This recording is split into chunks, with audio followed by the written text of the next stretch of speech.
श्री गुरुस्तोत्रम्। अखण्डमण्डलाकारं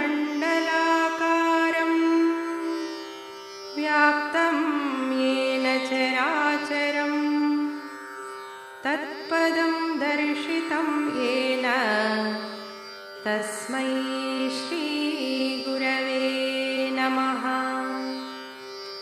अज्ञानतिमिरान्धस्य ज्ञानाञ्जनशलाकया चक्षुरुन्मीलितं येन तस्मै श्रीगुरवे नमः।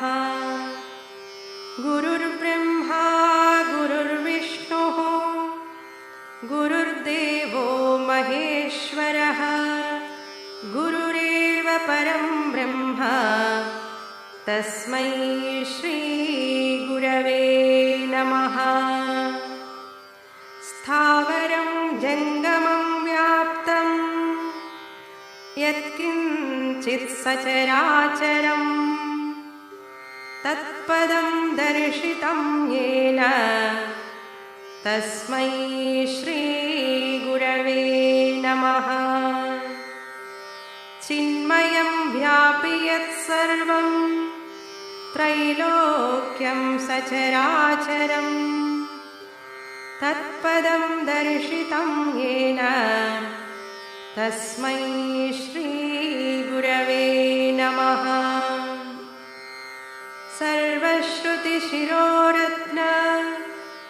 विराजितपदाम्बुजः वेदान्ताम्बुजसूर्यो यः तस्मै श्रीगुरवे नमः। चैतन्यशाश्वतः शान्तो व्योमातीतो निरञ्जनः बिन्दुनादकलातीतः तस्मै श्रीगुरवे नमः। ज्ञानशक्तिसमारूढः तत्त्वमालाविभूषितः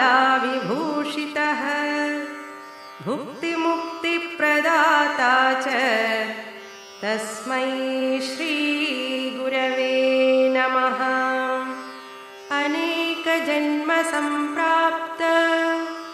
कर्मबन्धविदाहिने आत्मज्ञानप्रदानेन तस्मै श्रीगुरवे नमः।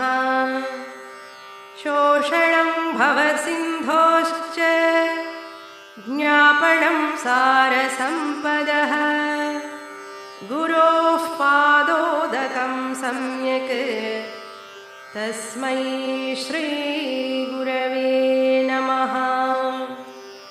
न गुरोरधिकं तत्त्वं न गुरोरधिकं तपः तत्त्वज्ञानात् परं नास्ति तस्मै श्रीगुरवे नमः।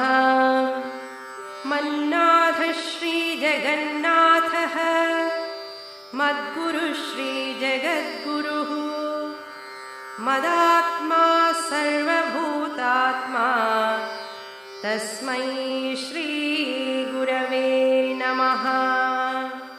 गुरुरादिरनादिश्च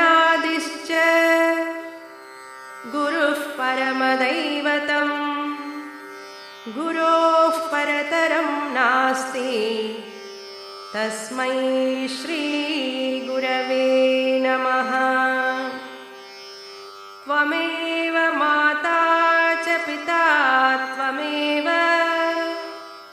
त्वमेव बन्धुश्च सखा